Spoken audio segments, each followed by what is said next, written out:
That was really bad. मतलब ऐसी जगह पे खड़े होके बिजनेस चलाना इज़ नॉट गुड। सो कल शाम में अजमेर आने के बाद सबसे पहला काम जो मैंने किया वो था होटल हंटिंग। तो जस्ट अ क्विक सजेशन, अगर आप अजमेर में रुकने का प्लान कर रहे हो, दरगाह के दर्शन करने के लिए रुकना चाह रहे हो, तो दरगाह के पास में ही होटल लीजिएगा, क्योंकि पहला तो मार्केट के पास होगा, प्लस आपका दरगाह भी वॉकिंग डिस्टेंस पे रहेगा। यहाँ पे होटल प्राइसेस 1000 to 1300 आपको मिल जाएगा एसी रूम्स। तो अगर आप रुकने का प्लान कर रहे हो तो इट्स गुड। और पास में ही अजमेर से पुष्कर भी है, तो अगर आप अजमेर में स्टे लेते हैं तो आप पुष्कर जाके भी, मंदिर है वहाँ पे, आर्टिफिशियल लेक है, जो कि मेरा प्लान है, आपको आगे ब्लॉग में पता चलेगा। अभी के लिए मैं जा रहा हूँ दरगाह, और दरगाह आपको दिखाता हूँ। अजमेर शरीफ दरगाह को मुग़ल रूल के टाइम में हुमायूं ने बनवाया था।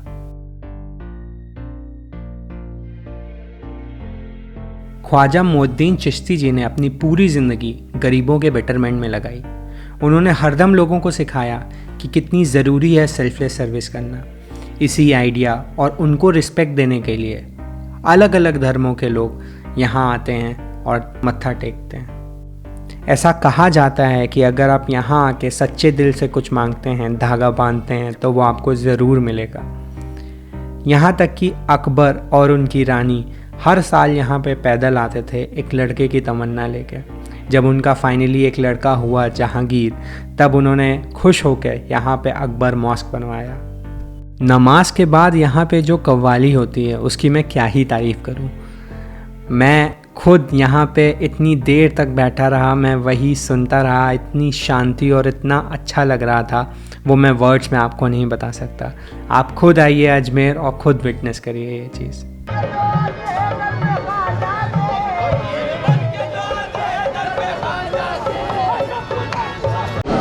दरगाह पे मैंने मत्था टेक लिया है और मैं जस्ट बाहर निकला, लेकिन बाहर निकलते हुए मुझे एक चीज़ रियलाइज़ हुई कि दरगाह बहुत बड़ी है। दरगाह में 10 दरवाजे हैं। तो आप जिस गेट से एंटर कर रहे हो, जहाँ से आपने सामान लिया है, जहाँ पे आपने सामान रखा है, अपना बैग रखा है, पर्स रखी है, वगैरह चीज़ें रखी हैं, वो देखिए कि आप किस गेट से एंटर कर रहे हो। क्योंकि मैं जिस गेट से एंटर करा मैंने नंबर नहीं देखा था, फिर बाहर निकलते वक्त मुझे बहुत कन्फ्यूजन हो गया, लेकिन थैंकफुली मैंने अपना स्टेप्स को रिट्रेस करा और वहीं पे जाके सामान ले लिया।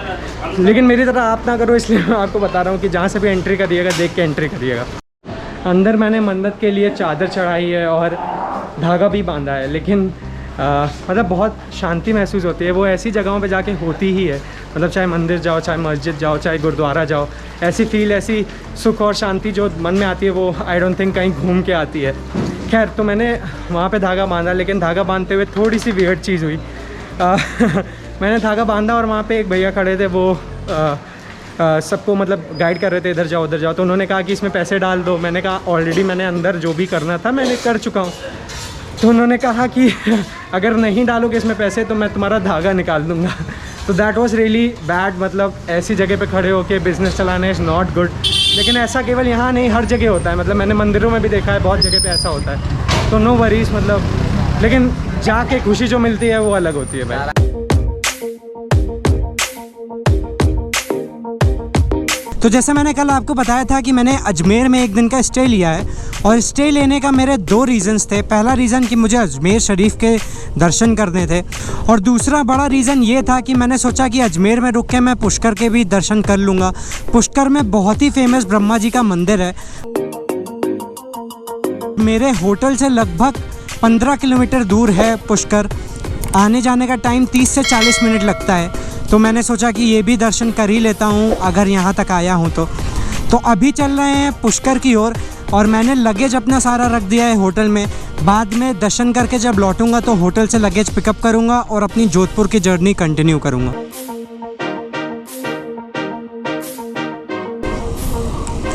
पुष्कर जाते वक्त ये पड़ती है एक लेक। इतना सुंदर व्यू है यहाँ पे, चारों तरफ इसके माउंटेन्स हैं और बीच में ये आर्टिफिशियल लेक बनी हुई है।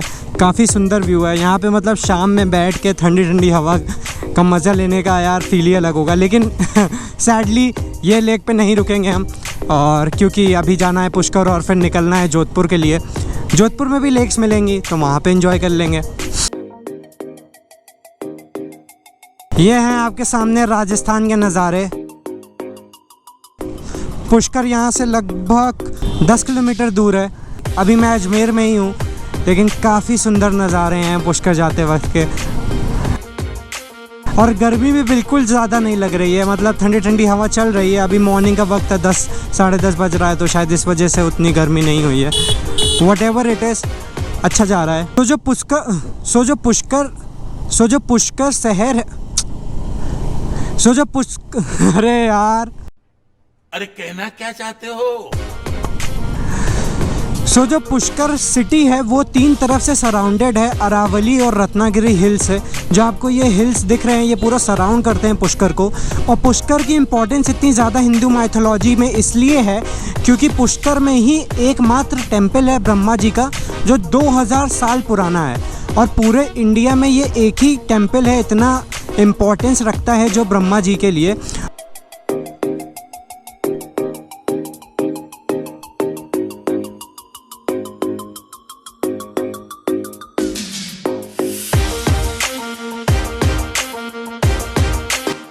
पुष्कर के जाने के नज़ारे ही नहीं बल्कि पुष्कर की जो कहानी है, जो ब्रह्मा जी की कहानी है पुष्कर से रिलेटेड, वो भी बहुत ही ज़्यादा पावरफुल है, बहुत ही ज़्यादा इन्फ्लुएंसिंग है। तो मैं वो पूरी कहानी आपको इस वीडियो में बताऊंगा आगे, जब मैं ब्रह्मा जी के उस मंदिर पे पहुंचूंगा जो कि 2000 साल पुराना है और इतनी ज़्यादा मान्यता रखता है हिंदू माइथोलॉजी में।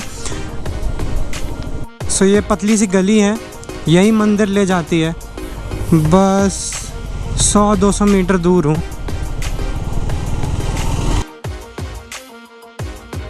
वो रहा मंदिर, मुझे पार्किंग देखनी पड़ेगी कि पार्किंग किधर है। आई थिंक यही पार्किंग है।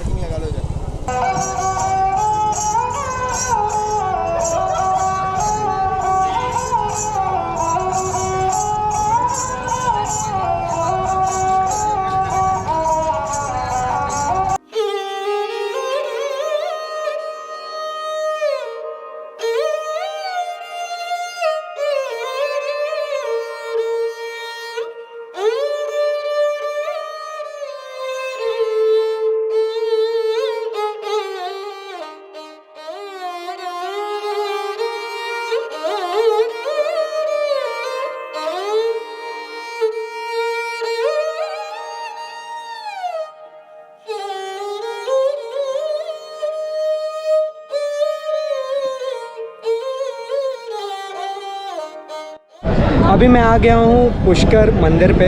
ये पीछे है ब्रह्मा जी का मंदिर और ये है सरोवर। इस सरोवर की हिंदू धर्म में बहुत ही ज़्यादा मान्यता है। यहाँ पे बोला जाता है कि 7 पुश्तों का आप पिंड दान कर सकते हैं। आपके परिवार में कोई भी पिंड दोष हो तो वो आप ख़त्म कर सकते हैं, आप पूजा करा सकते हैं वो पिंड दान की। और जो सबसे इम्पॉर्टेंट कहानी है इस सरोवर के रिलेटेड वो ये है कि एक्चुअली ये सरोवर ऐसे बना कि ब्रह्मा जी ने अपना पुष्प जो उनके हाथ में फूल रहता था वो गिराया था यहाँ पे, और यहाँ पे वो पुष्प गिरा आके जिसने ये पूरे सरोवर को बनाया।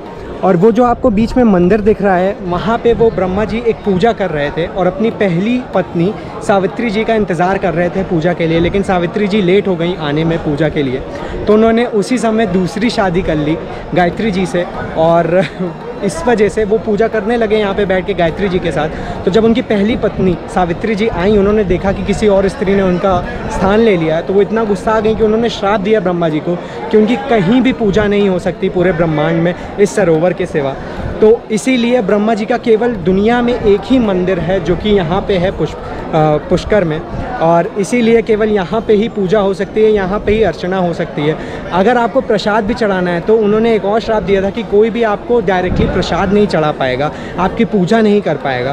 तो यहाँ पे आप जो भी प्रसाद चढ़ाओगे कभी भी खुद के हाथों से नहीं चढ़ता है, पंडित जी पुजारी जो होते हैं वही चढ़ाते हैं। तो मतलब ये कहानी बहुत ही इम्पॉर्टेंट है, और पुष्कर को बोला जाता है तीर्थों का राजा है, और राइटफुली सो। यहाँ पे आके इतनी शांति महसूस हो रही है, इतना अच्छा लग रहा है सरोवर के बगल में खड़े होके, ठंडी ठंडी हवा आ रही है।